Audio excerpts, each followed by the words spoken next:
Hello everyone, good morning and welcome back to my daily blog. তো আজকে চলে আসলাম আবার তোমাদের সাথে একটা নতুন ভিডিও নিয়ে। A few moments later. আজ শ্রাবণের দ্বিতীয় সোমবার। তো প্রথম সোমবারে আমরা মন্দিরে জল ঢালতে যেতে পারিনি, বাড়িতেই পুজো করেছি। তো আজকে একটু সময় বার করে ভাবলাম যে মন্দিরে ঠাকুরের মাথায় একটু জলটা ঢেলেই আসি। মা বলে যতই বাড়িতে শিব ঠাকুর থাকুক না কেন, শ্রাবণ মাসে কিন্তু বাবার মাথায় জল ঢালতে গেলে কোনো না কোনো একটা মন্দিরে অবশ্যই যেতে হয়। একটু সকাল সকাল আমরা যাব ঠাকুরের পুজো দিতে, তাহলে ভিড়টা কম হবে, আর না হলে প্রচণ্ড ভিড় হয় আমাদের ওই মন্দিরটায়। এটা আমার একটা খুব পছন্দের একটা শাড়ি।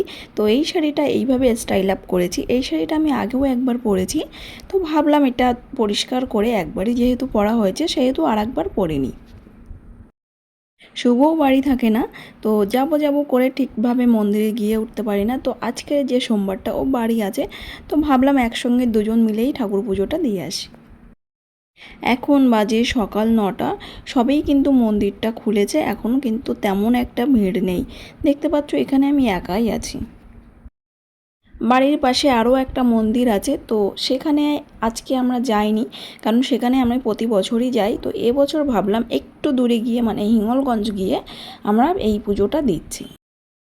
এখানে কিন্তু শুধু একটা মন্দির না, এখানে কিন্তু মা কালীরও একটা মন্দির আছে।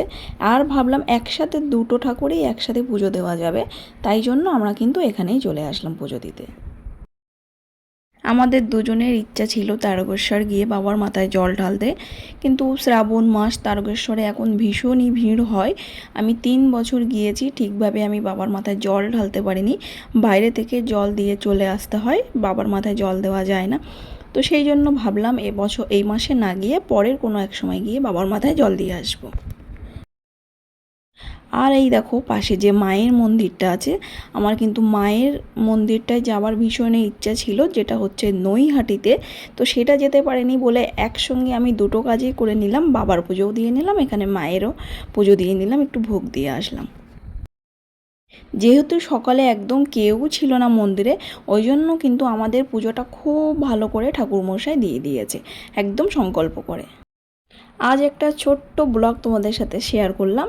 দেখা হবে আবার কোনো এক নতুন সময়, নতুন দিনে, আবার একটা নতুন ব্লগ নিয়ে। So by.